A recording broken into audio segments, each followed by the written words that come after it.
J'espère qu'il y a une bonne vue. Ouais. Ça fait bien derrière, hein. OVNI, OVNI, waouh. Bon, alors, chronologie d'observation notable de 1962 à 1992. Je vais raconter une histoire très intéressante.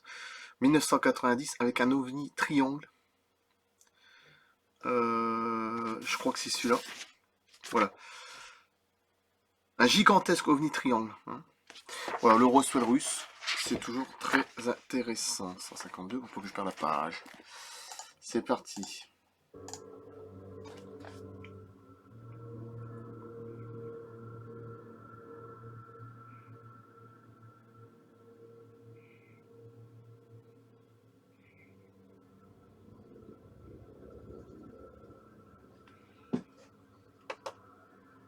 Voilà.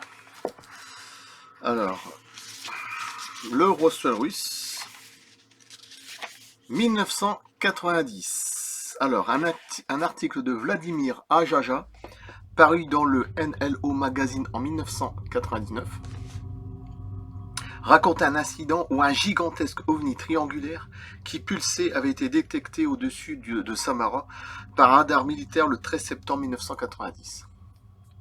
Cet énorme triangle noir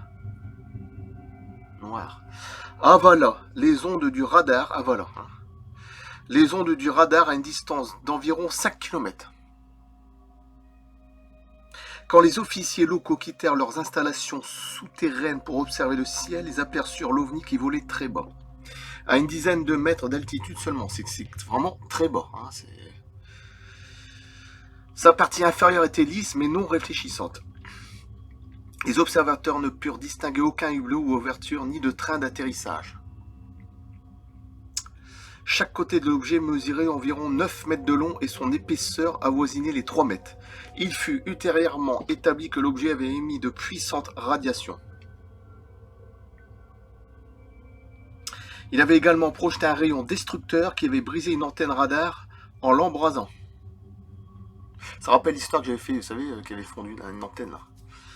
Là, c'est encore autre chose, c'est des rayons destructeurs. Radiation. Il est extrêmement intéressant de noter que ce faisceau s'était courbé autour d'un caporal qui se trouvait directement sur sa trajectoire. Faut imaginer un peu le truc. L'OVNI, qui était resté parfaitement silencieux, atterrit par la suite et resta au sol à la vue de tous, 1 heure et demie durant.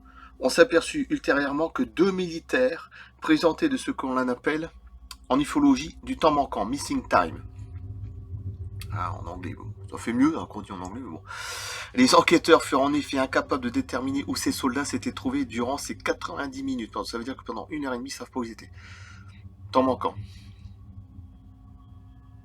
Eux-mêmes étant persuadés d'être restés à leur poste durant tout ce laps de temps.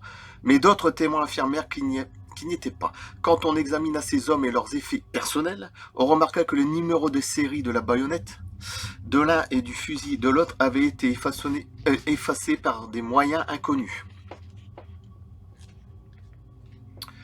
L'ufologue Pavel Kirillov mena des recherches sur cet incident et publia ses conclusions dans le magazine numéro 6, Tani XXVK. Bon, voici son compte rendu. Peu après minuit, un vaste objet est apparu sur l'écran radar. L'OVNI s'est approché d'une station de radar locale et le système d'identification automatique n'a pas réagi à sa présence. Ah oui, ils font ce qu'ils veulent. J'ai déjà dit que c'est une technologie extrêmement avancée. Cela dépend de la dimension, cela dépend des OVNI, de leur technologie. Hein, c'est toujours pareil. Bon. L'objet s'est transformé, il s'est divisé en parties de plus petite taille, créant une sorte de nuage. Puis, après avoir réuni tous les fragments en un seul corps, l'OVNI a repris ses déplacements. L'écran montrait clairement un triangle isocèle et l'objet a disparu une fois qu'il est parvenu à 5 km de la station. Il a disparu. Un groupe d'officiers est sorti du poste du commandement souterrain pour rejoindre la plateforme d'observation. Ils venaient à peine d'y arriver quand un objet non identifié, approximativement 9 mètres de long, est passé juste au-dessus de leur tête. Sa partie inférieure ne devait être qu'à une dizaine de mètres des témoins. L'objet a émis 3 rayons bleus en direction du ciel. Ce mystérieux triangle, encore un triangle, décidément. Enfin, pour moi, ma part, c'est les ovnis cigares, hein, comme vous le savez, c'est mes préférés. Hein, bon. Ce mystérieux triangle est décrit des cercles au-dessus de la station avant d'atterrir non loin, à proximité d'une clôture. Un événement incroyable s'est alors produit. L'antenne qui se trouvait à l'intérieur d'un périmètre protégé par une clôture a pris feu. Elle est tombée sur le côté et a brûlé, comme si elle était en bois.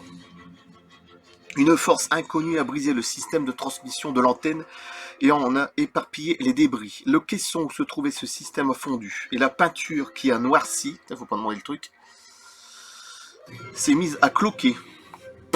Ouais, comme des cloques, hein. Même nous on peut l'avoir, hein, mais bon, sauf que là, les composantes en aluminium de l'antenne ont commencé à fondre également. Formidable. L'énergie émise par le triangle, Kirillov pense en effet, l'ufologue, qu'il en était la source, a causé ces dégâts à une distance de 143 mètres.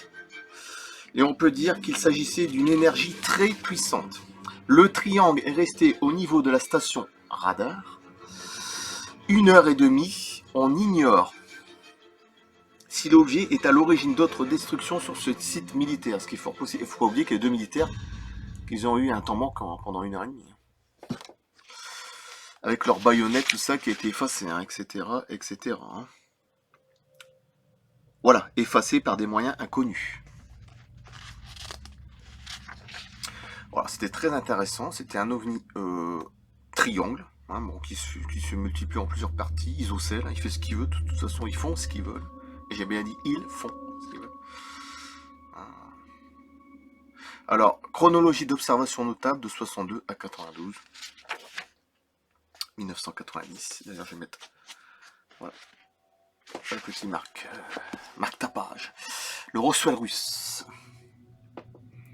Révélation sur les mystères ufologiques de l'Union soviétique.